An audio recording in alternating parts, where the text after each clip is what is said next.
So it is my honor and privilege to introduce the moderator of this panel to you all, Barbara Barnard, our EVP of Business Development and Marketing. Barbara has been with us only a short period of time, but I must say that she has already shown such amazing leadership, such strategic engagement with our client base, and really has started driving our business development group forward to success. I know I am so happy that she has joined us on World Travel's continued journey, and very happy that she can join us today and lead this panel on traveler safety.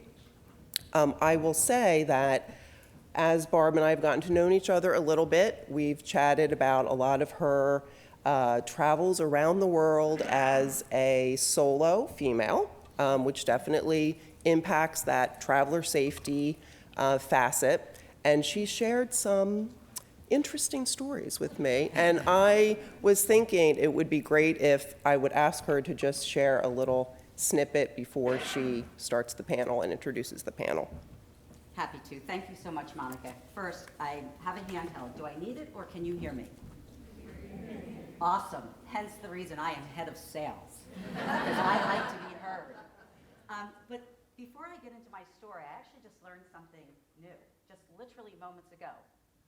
Did anybody pick up on the fact that Monica said I've been here for a short period of time? What would short be? A month? Who thinks a month is a short period of time? A week? Less than a year. Oh, who are you? I want to get to know you. I'm Jen Stevens. Thank you, Jen. This is day 5 for me at World Travel. I don't say that as a built-in excuse for my performance up here today, but I just might call upon you for that favor at one moment in time. Okay, back to all seriousness. As Monica said, one could argue my entire career I have been a road warrior. And so often road warriors become complacent. We've been there, we've done that. We know how to get our boarding pass, we jump in the car, we have our go bag, it has our chargers, it has our license, it has our passport, it has whatever we need. How many of you sit on the plane and think, oh God, what hotel am I staying? How will I get from the airport to the hotel? Yeah, there was a time in which you actually had to think about that. Now, for the most part, it's Uber, it's Lyft. Thank you, I'm getting the cue here to... Is it on? Hello? Okay. It is to, no, there's times where there's alternative transportation that you need to take. And in keeping with the theme of this session, there are other high-risk factors. That would be the location in which you're traveling to. Are you traveling alone? Do you look like a single woman American corporate traveler that makes you a target? So I'm going to share with you my first trip to Bogota, Colombia. Of course, when I knew that I had to head to that part of the world and that particular city, I knew there were going to be some nuances that I had to be aware of. But I was fortunate to work for an organization that prepared me for that trip, pre-trip, during trip, and post-trip. The pre-trip was I got a notification. I wouldn't have known this. Not only to not wear your good jewelry, don't wear any jewelry at all. It is only after they assault you and take your fake Rolex that they realize it was fake, or that those cubic zirconias were not diamonds.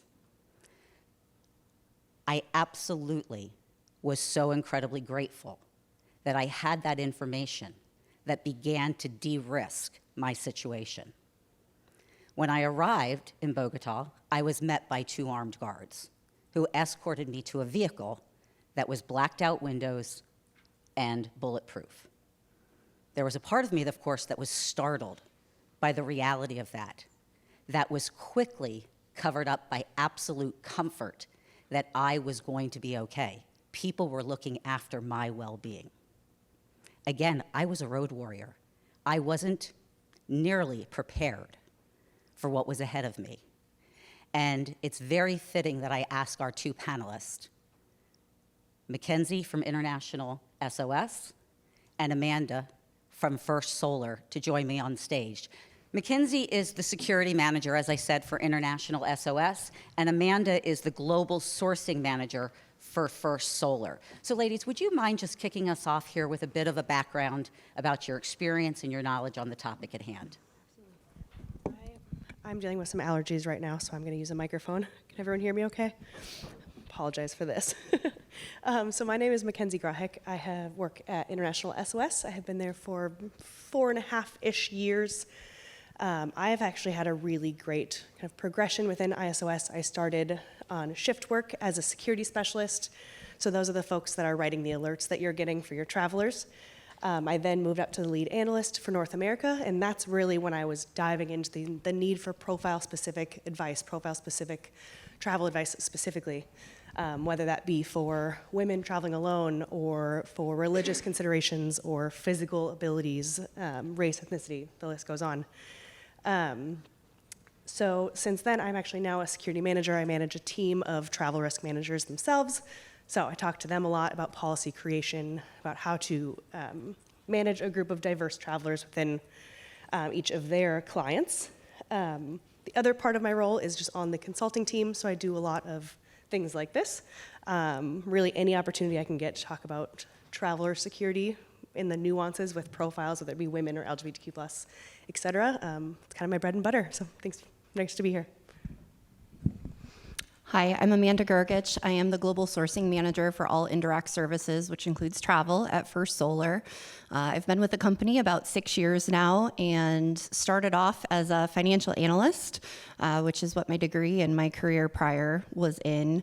About 3.5 years ago, I was offered an opportunity to come into the supply chain spectrum, knew nothing about travel other than I like to do it myself.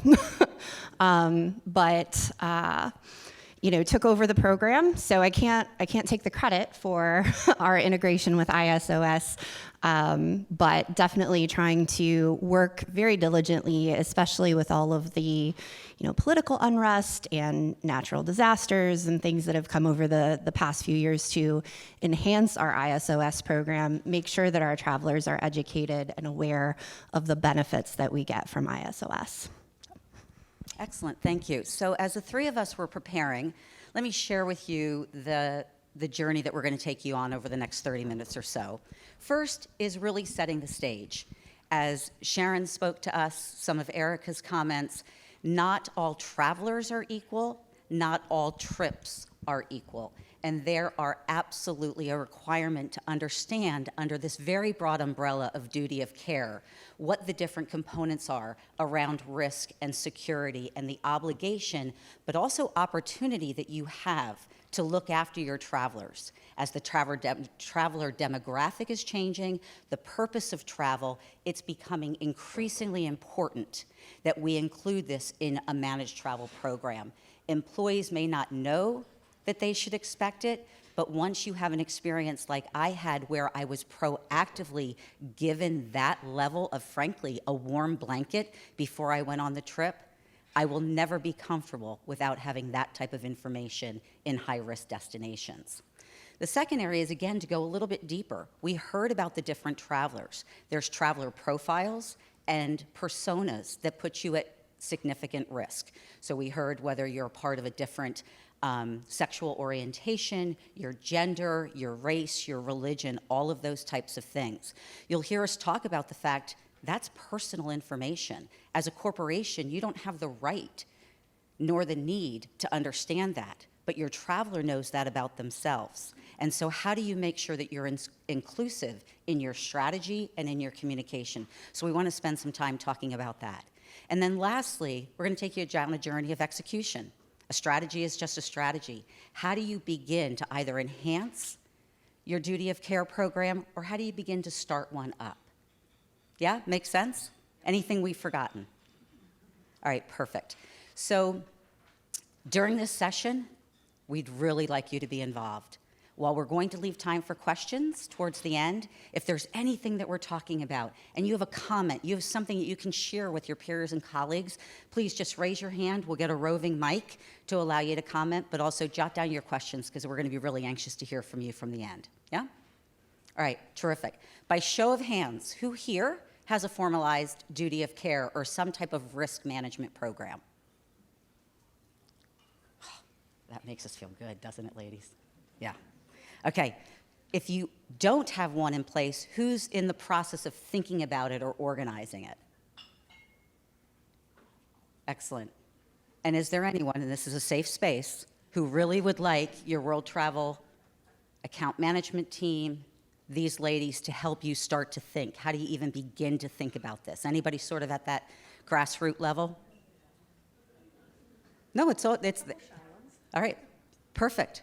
That's exactly what we're here for. We're here to help those that have embarked upon one continue to make improvements. If you're thinking about it, let's get it started. And if we've got to crawl, let's crawl together. Excellent. Okay, so let's start. Mackenzie, I'm going to begin with you. International SOS has been around for a long time. As I said earlier, duty of care is a very broad umbrella. So break it down for us. What are the components of duty of care? Okay, so I'm just going to start by giving a simple definition. I think this is one of those things we could talk about what it is for a year and a half. But to keep it simple, it is duty of care is a fundamental principle. I have this written down so I don't mess it up. A fundamental principle that underscores an organization's responsibility for the well-being of their workforce. This is a moral, ethical, legal, commercial responsibility. It has been changing since COVID. I think prior to 2020, we saw this as when you're in the office or when you are on a business trip specifically. Now we have, as we're saying, our workforce is all over the place. We have super commuters, so your duty of care is expanding. It is the commitment to the welfare of every single individual from top to bottom within your organization. So different companies see this differently depending on where your workforce is. International SOS rather, has seen a big shift into domestic workforce and making sure, this rally is outside in the neighborhood that you live in. Is that my responsibility? So each company really navigates that on their own, but ISOS has definitely seen a trend towards a larger scope of duty of care and making sure their employees are safe everywhere, at their home, while commuting, in the office, and really everywhere in between. Then another thing with duty of care that I just want to mention is it has to do with company culture.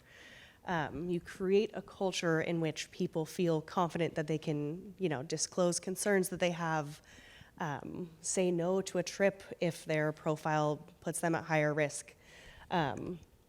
Just really, ideally, a duty of care is showing allyship via policies and actions rather than via words. Do you want to add on to that? Thank you. Yeah, and Amanda, add on to that and bring in how you inherited First Solar's duty of care program and where you've taken the strategy thus far. Sure, yeah. So I believe we've been a client of ISOS for over 12 years, if I have my numbers correct. So like I said, I took over the role about 3.5 years ago. So I did inherit the ISOS partnership. We actually did, because we hadn't gone to RFP for over 12 years. We did go to RFP last year, just kind of a sanity check to make sure that we had the best, that was out there, that we were providing the best care for our travelers. And obviously, we decided to stay with ISOS after issuing an RFP with 6 different companies. So I think that really speaks to the care that ISOS gives. The benefits that they give to our travelers. But, from First Solar's perspective, we are on a global level. So our headquarters is here in the United States, but we have manufacturing facilities in Malaysia and Vietnam. And most recently, last year, we opened in India as well. We're also adding some space in Europe this year. So, we continue to grow and we continue to move into places that we don't have a longstanding relationship with. We don't have a lot of insight to, right? We don't have a lot of travelers that have experience. So I think it's incredibly important, especially, moving into India last year, I learned a lot.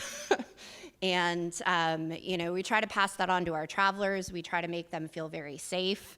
I am, as Barbara said earlier, up until recently, I was a team of one. So all of my travels were by myself, which I didn't mind for the most part. But then I started looking into India when we were going live there. And I had a very candid conversation with my boss after reading about some of the concerns in the area that we are located in through the ISOS portal. And I told him, I said, I'm not going to go by myself. And I don't really feel comfortable going with just another woman as well. And that was something I never thought I would say because I'm pretty confident in, my travels and my awareness. And but that kind of information gave me the backup and the support that I needed to say, hey, this is really uncomfortable for me. So I just want to make you aware of that. So as we expand into some of these countries that we're not as familiar with, ISOS has been a great resource to us. And this year, my focus really is working to educate our travelers more on the benefits of ISOS, right? They all have the app downloaded. Their trips are automatically fed in through our feeds, things like that. But there's so much more robustness within the ISOS portal that they could be taking advantage of that we're really trying to educate and push that out there so that they don't just think it's an app that will alert you if there's political unrest nearby or something like that. So yeah, that's one of my main goals this year is that employee education, I think, and letting them know all of the different features that we do have available. Great. So maybe even stepping back a little bit further, could the two of you talk about the components that sit within, perhaps you, Amanda, first, within First Solar? Mm-hmm. So what I mean by that is, what's available in the portal? What's mm-hmm. the type of information? How is it received to your travelers? Mm-hmm. How do you, again, ensure that it lands with impact and that it's taken advantage of so you don't find yourself at risk with somebody, with an employee, once they've left and they're out on the road? Sure. So on our intranet, we have an international travel section. It will directly link to the First Solar specific ISOS site. From there, you can download travel advisories. You can evaluate your risk profile based on where you're traveling. And to go back a little bit, just because our plants are in Malaysia, Vietnam, and India, we also have suppliers all over the world, right? So it's not the bulk of our travel, but we do travel to areas that are outside of those 3 APAC regions that somebody might not have any familiarity with. So it's really helpful to go in there to look through to see if it is a high-risk area. They have, robust travel advisories that you can download. For one of my associates, I had downloaded some information. It was like 12 pages. Here's what to do, here's what not to do, here's what to pay attention to, here's, it just really kind of, and I gave them that packet. I said, keep it in your briefcase, keep it with you, use it as a reference. And all of that is available on the app. But sometimes just having that in hand, right, and not having to fumble through an app if you're nervous or you're not sure what to do is really beneficial. So I think, that intranet site, we advertise it, but I think with the education part, we really need to kind of produce more formal training and let people know how to kind of deep dive into some of those things and pull those reports and kind of have that information at their fingertips if they need it, and also do it before the trip. A lot of people, they kind of take advantage, like, oh yeah, I'm going to Malaysia again, I've been there 4 times, and then, unfortunately something, political unrest or something happens and there's a protest and they're like, oh, I don't know what to do now because I've been here 6 times and I didn't check ISOS beforehand. So giving them that education and encouraging them to pull that information, even if it's somewhere you've been 100 times, prior to your trip, and making sure that your trip is registered with ISOS, which should happen automatically, but just taking those extra little steps to make sure that they are prepared, right, if something does happen. Great, thanks. Mackenzie, why don't you take us down? So we're talking a lot about information that's available for you to review prior to taking the trip. But let's say now a traveler's on the ground and they run into a situation. Talk to us about the type of situations and, again, how a duty of care program educates a traveler, provides traveler with services and support while on the ground. What does that look like? Is this a good time to tell the story I talked Yeah, about? please. Okay.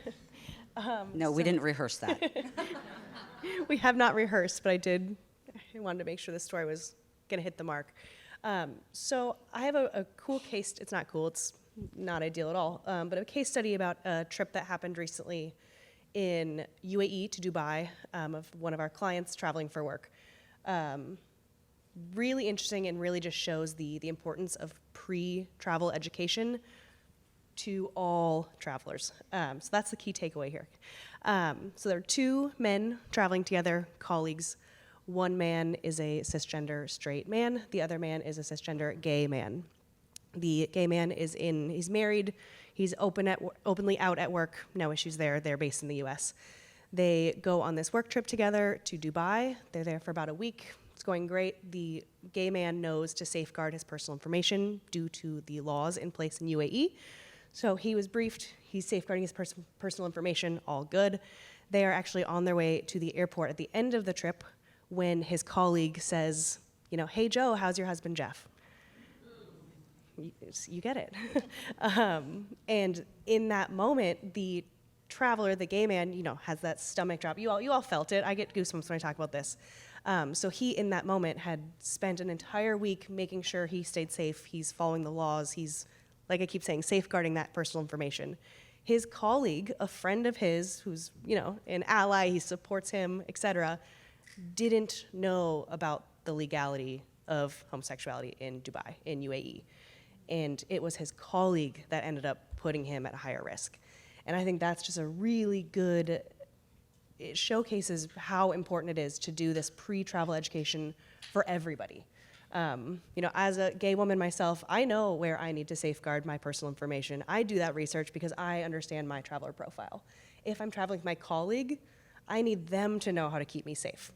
And especially in places like if we're all based in the US, maybe we're not, but I'm just gonna, for all intents and purposes today, if we're all based in the US and it's, depending on what state you're in, more or less appropriate to be kind of out at work.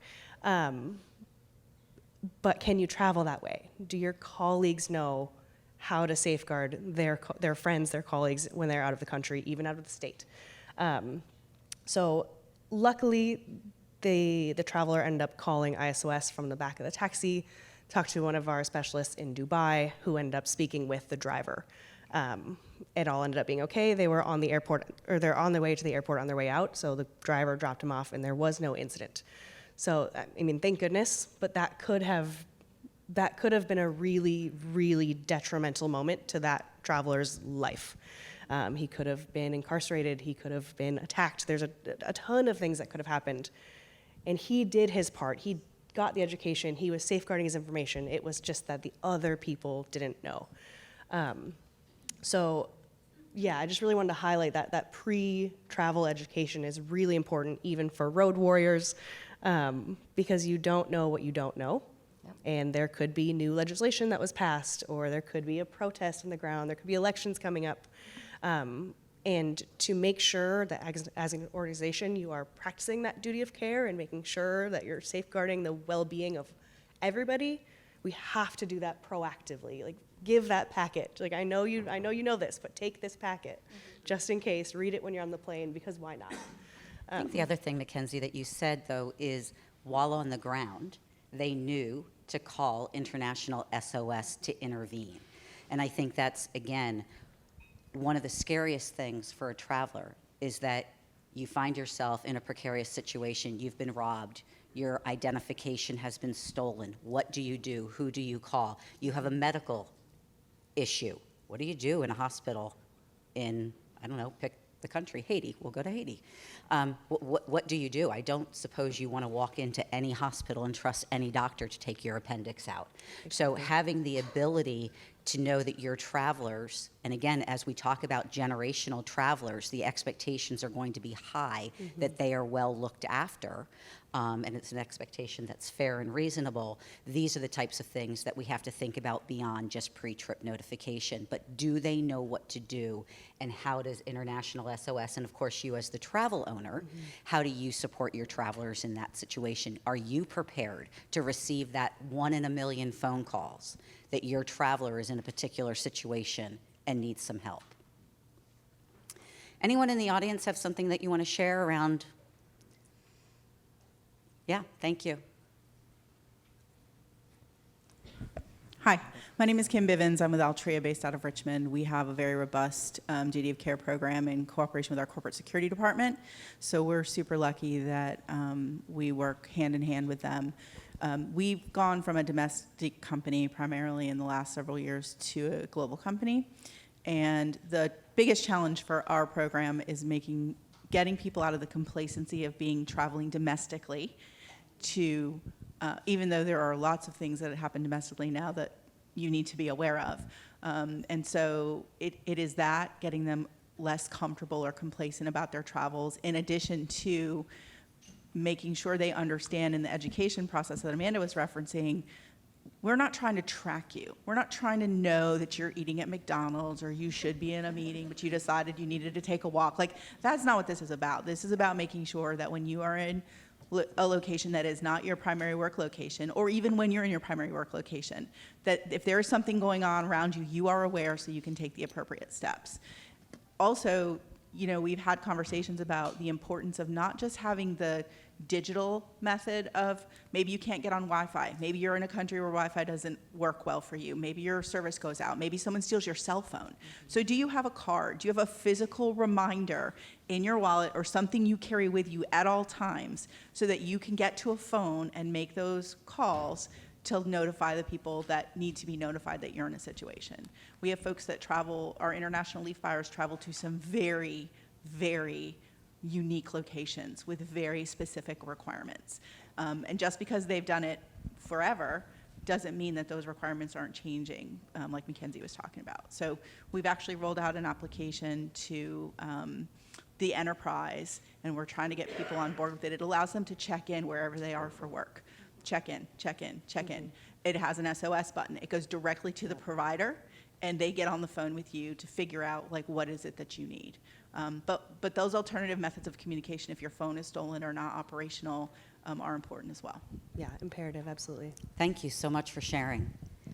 So, as promised at the onset, setting the stage, and now moving into a little bit of a deeper discussion around the traveler profile and persona, and what are the added risk factors. So Mackenzie, I'm just going to ask you to spend a little bit of time talking about, where risk factors come from, and how do we balance, again, that right to privacy while making sure that travelers and colleagues have the right education and the right access to information.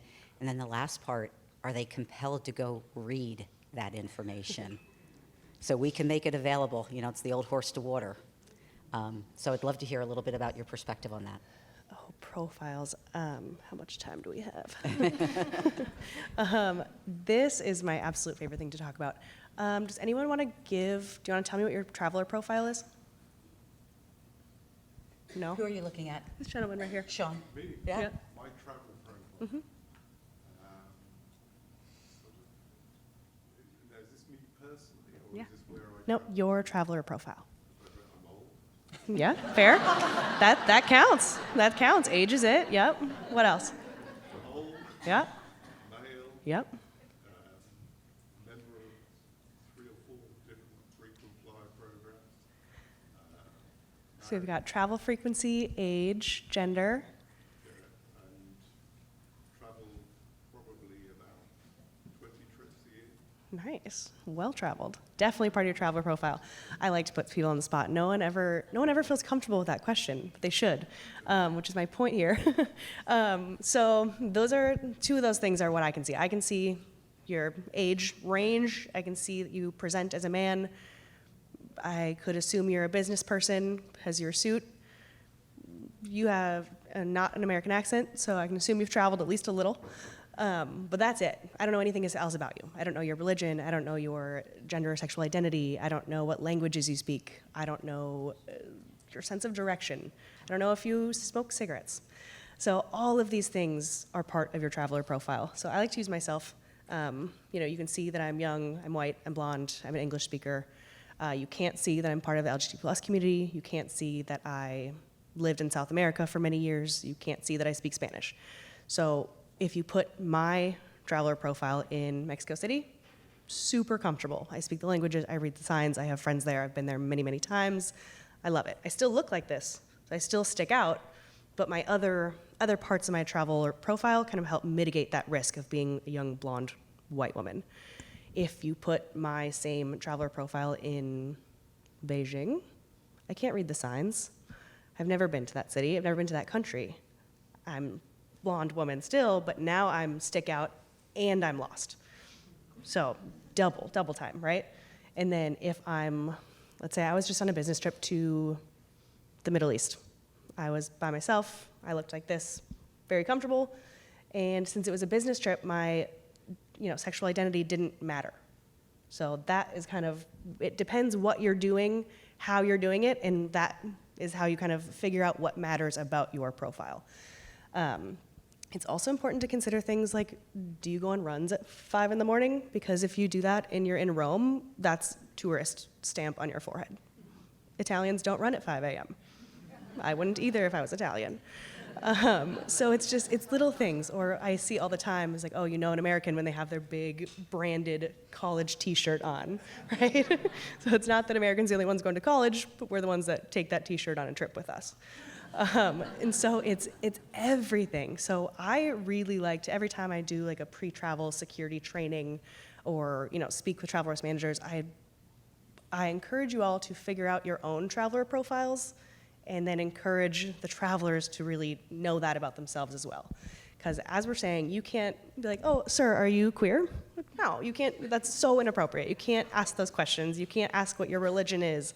It's not appropriate, and it's none of your business as an employer.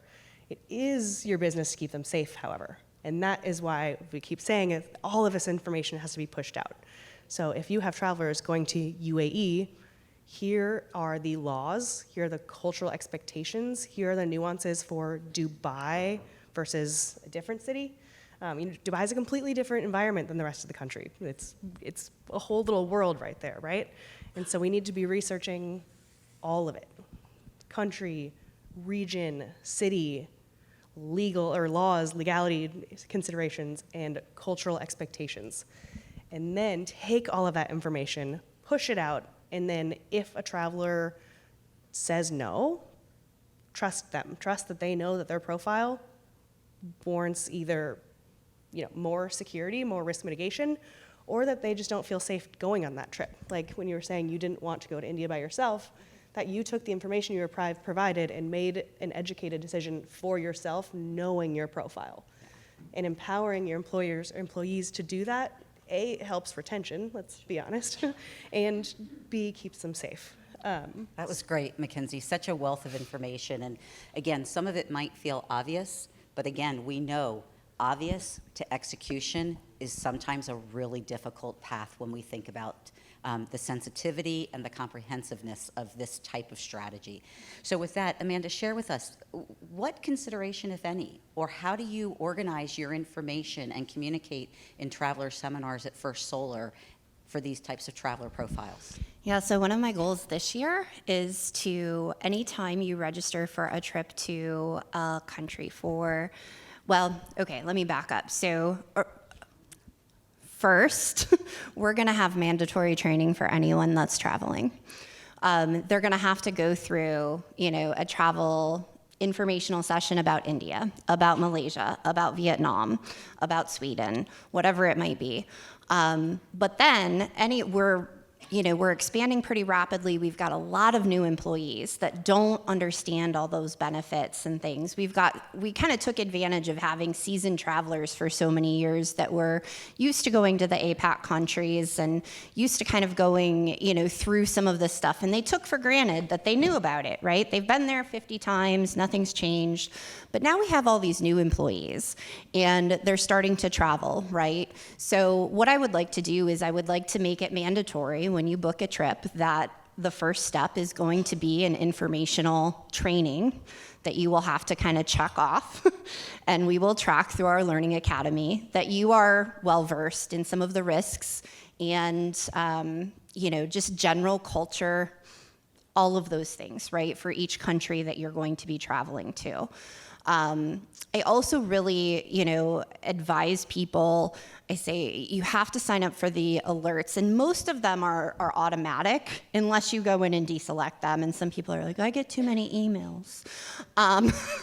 Well, these aren't the emails that you want in your spam. They're not the ones you want in your trash. I had a situation just a couple of weeks ago. I was traveling internationally. I had to go to Germany for a supplier visit, and I decided, I'm gonna do a little bleisure, which I'm sure the room can appreciate the bleisure term now. I said that at First Solar, and nobody knew what I was talking about. But so I extended my trip, and I did some personal traveling, and I was going to stop in Berlin. I had to end up in Dresden on the eastern side of Germany, and I was kind of making my way through Germany and doing trains and things, and I had booked Berlin, and then I checked my email the morning that I was supposed to leave for Berlin, and I got a travel advisory from ISOS that I did not turn off, and I did not send to my spam folder, and it said that there was protests and possible unrest in Berlin planned for that day. And I made that decision right then. I said, you know what, this isn't somewhere that I want to be. I know the chances are very slim that I would run into anything or run into any issues, but for my personal safety, for my personal mental health, I need to avoid Berlin now. And without that, and without me getting that email, and without me being signed up for that, I would have potentially put myself in a situation that, again, might not have been super dangerous, but would have really made me uncomfortable, right?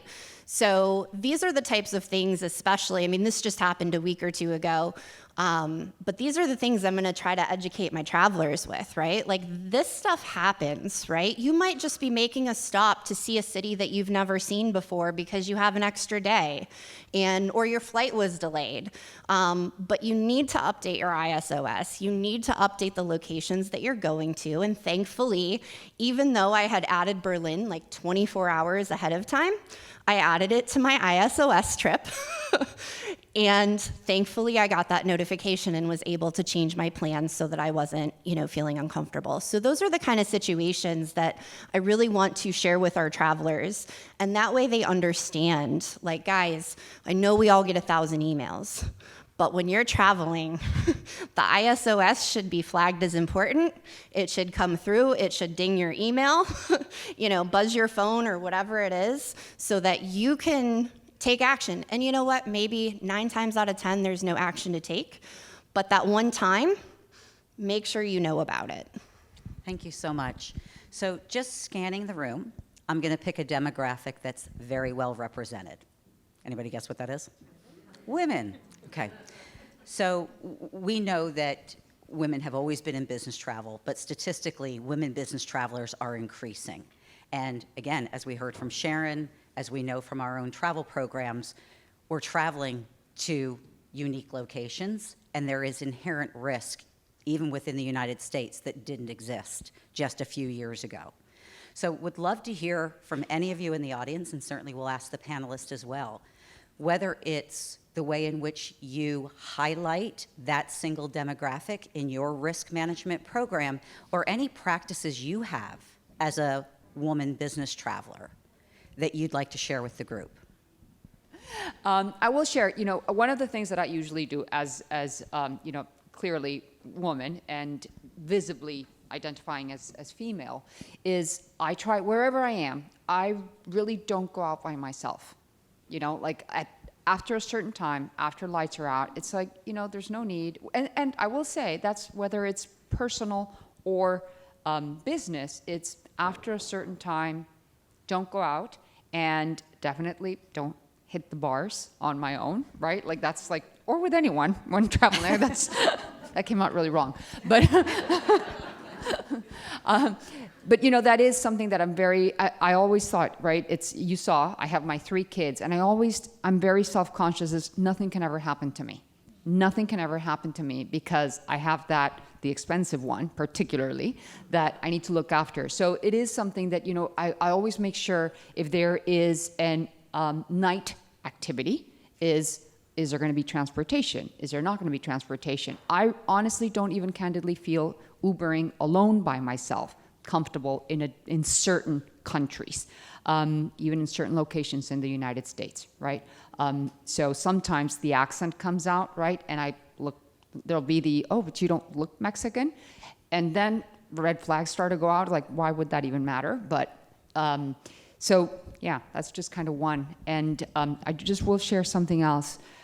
As a mother of a 14-year-old, one thing she keeps telling me, she really keeps me in check about the future. And she says, Mom, when you were talking about make people aware, or right, don't make your employer aware, but be self-aware of your traveler profile, she always tells me, just don't assume you know the employee. You don't know about their preferences, their identity, who they are. And please, Mom, don't ask. It's rude, right? It's like, but make sure you do know, and make sure that you do make your employees self-aware of the responsibility and the predicament that it ultimately could put the corporation in if they are not owning the responsibility of who they are, and just knowing that. Don't have to share, but just knowing that. So, my 2 cents. Thank you. Anyone else care to share?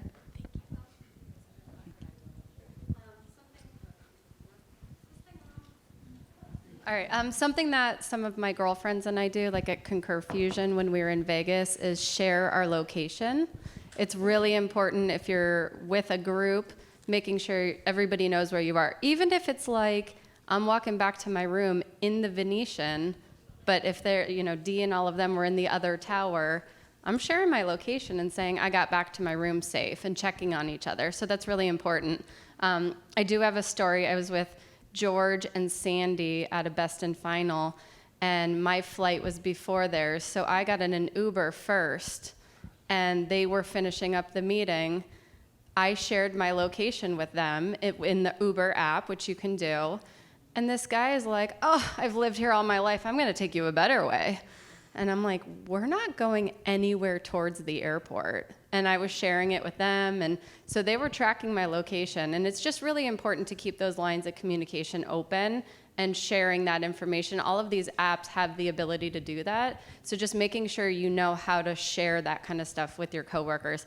I did make it to the airport. George had a glass of wine waiting for me. It was kind of scary, but I was safe. So, yeah. Thanks, Laura. Yeah. And one more.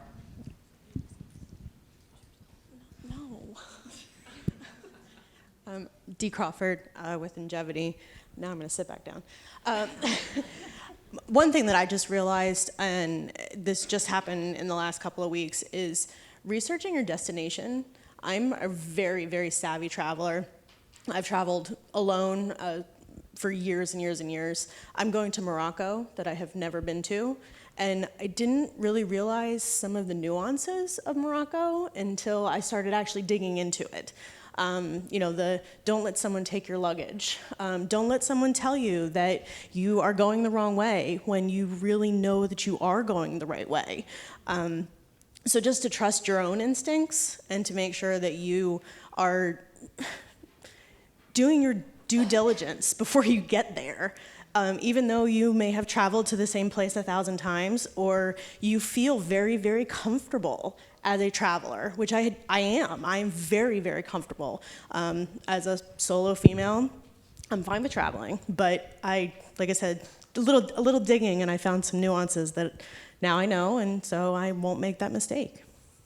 That's great. Thank you. Of course, Lisa. Yeah. Hi, everyone. Lisa Lundquist, if you don't know me. Just really quickly, I've traveled alone for business travel for many, many years. And it's kind of an old school one, but you tend to forget, and I taught my family this. When you check into a hotel anywhere, even if I'm in Exton at the hotel, if someone hands me my key and says my room number, I give it back to them and say, no, because you've just announced my room number. And so most hotels are very good about not doing that, but even at some of the fine 5-star hotels, I've had it happen to me before. And so I make them change my room. I won't take that room if they've announced what that number is. And I think that goes for men and women. And then also when I get in my hotel room, even if it's 12 o'clock in the afternoon and I'm going to work a couple of hours or hang up my clothes or whatever I'm going to do, I do that lock every time. And so many people just don't do the safety lock on their door, and that is so, so important. Yeah, that's great. And so I wasn't going to share, but since you opened up the locked door, I would just ask you do one more thing before you lock yourself in that room, is clear the room. Right? Yeah. So you want to make sure there's no one in the closet, no one behind the curtains. I don't mean to instill fear, but I think we've all probably talked to somebody that had a pretty scary situation. It could have been, again, a maintenance person, so not somebody there with ill intent, but anything can happen. There could be somebody in the bathroom, look behind the shower curtain, then lock yourself in. Okay. Yeah, that's right. And bingo, adjoining wanted room. That was the other one. This is great stuff. PM Zager, EVP of Operations, for those who do not know me. And I just wanted to piggyback off what Lisa said. As a woman traveler, one of the things that I always learned is even if you're traveling by yourself, ask for 2 keys. When they say, do you want 1 key or 2 keys? Say 2 keys, because if somebody's listening and scoping you out, then they're going to assume that you're with somebody else. Mm-hmm. Brilliant. Brilliant. Perfect. We're going to wrap up with one more question and then come back out to you with any questions or comments that you may have, and then wrap up. So again, as promised, the third element of the panel was to provide you with some thoughts around, so how do you begin to execute? And I think execute or operationalize the program can be initiating one, but it can also be, as I hope you've all heard, this is not a one and done strategy. This is something that has to constantly evolve based on what's going on in the world, what's going on with your organization, and again, just as the volatility and the changes in our entire universe are evolving, you have to be fresh with that. So Amanda, let me start with you. When you think about what guidance you would give from your experience on how you operationalize and keep the program really fresh. Yeah, I think one of the goals this year as well is kind of making a more robust. We have this intranet that I mentioned before with international travel that links to ISOS, but what we're working on is like a Teams page, right? So that we can kind of post and ping people, and they can go and they can see updates on a more frequent basis, so that, hey, you know what, we just had some travel advisories for this, this area of the world. Please check these out if you have travel planned. And just, again, making that information more visible and more, it's available, but a lot of people just don't know or don't care to dig to find it, right? One of the other things that we're working on doing, and we've talked a lot about, traveler profiles, right? We can't ask somebody, nor do we want to, what their sexual orientation is or what their religion is. But what we do need to do is we need to very clearly mark the resources that they can access on their own with no tracking or no login or anything like that, so that they can go through and they can feel comfortable without anybody in the company knowing, but they can do all the research and they can find all of the information very, very easily, so that they don't have to come to a travel manager or an HR partner and say, I'm traveling to this new place and I want some information. And we don't want to put anybody in that situation. So we really are looking forward to kind of advertising, really kind of pushing that out to our employees and saying, listen, you don't have to tell anybody, but here's all the resources that we have available. It's completely anonymous. You're not logging in, but go and read them if you need to, right? And even if you don't, because you may have a coworker that you're having a conversation in a cab, and I'm going to use that. And it's, some of these things that you're just being polite. You want to ask how someone's husband is and how their kids are and things like that. And you could put them in an ultimately deadly situation. So, just really kind of pushing that information out to our employees is going to be the focus for 2024 for us. Great, thanks, Amanda. Mackenzie, you have the opportunity of working with, frankly, the entire international SOS organization and customers high and wide. Mm-hmm. Just leave this team with your closing thoughts on what do you see as a best practice for really kicking up a program? Sure. So I think the easiest step to take is to audit your program against ISO 31030. It's an international standard for travel risk management. So that's easy step one. We typically recommend you do it annually, because again, things change, and why not keep your policy absolutely up to date? Another really cool idea that I heard from a couple universities that I was speaking with recently is they will take their policy and then they will send it to the LGBT plus committee, they'll send it to the Christian club, they'll send it to all of their clubs and committees that are for specific demographics. And it's like, hey, am I missing anything? Because like, let's be real, we don't know what we don't know, and that's fine. You know, we don't expect everyone to be an expert on everything, but ask for that help when it's there. If you have a DEI committee, hey, can you look through this policy and make sure it's equitable and it's inclusive? You know, I think the diversity box is usually checked, but are we being equitable and are we being inclusive? Are we considering all of our travelers? Are we really checking that duty of care box? So in terms of action steps, ISO 31030 is a great standard, or just call International SOS and we can set you up with one of our consultants and maybe they can review your policy or if you have specific questions. But yeah, it's the annual review that I think is absolutely best practice. Fantastic. We're not done. However, let's give these ladies a huge round of applause.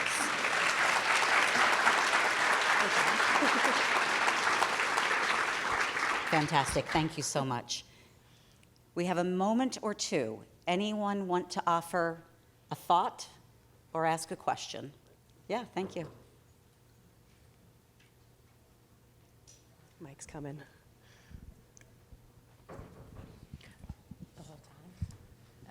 Hi, I'm Amanda Schmidt with Mimecast.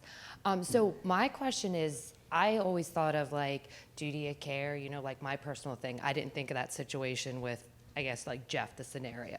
So I think that's great, Amanda, that you want to push and make everyone do this training.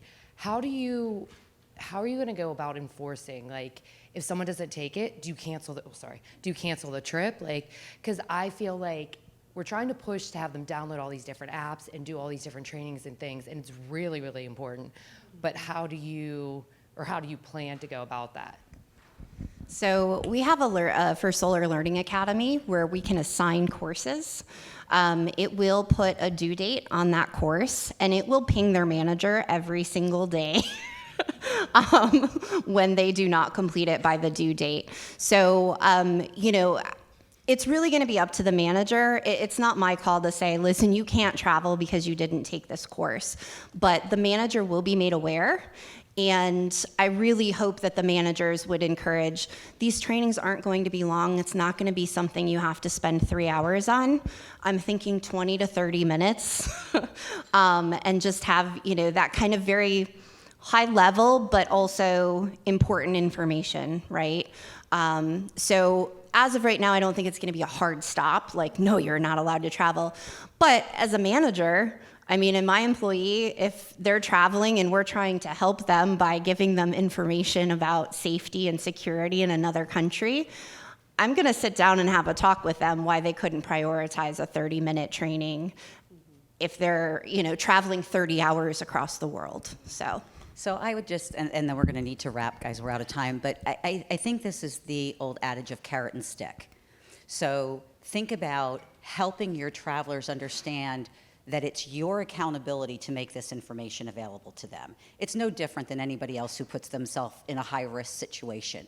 They're adults, they have to make decisions. So I would say market this, that you are doing this to enhance their safety, to ensure that their travel is not without support, and that if you position it that way, then yes, there is sometimes more of a punitive type of reaction. Hey, you haven't taken the training, there's the dinging, but you don't want to force a traveler into this. You want to encourage them to say, this is the best thing I've ever read.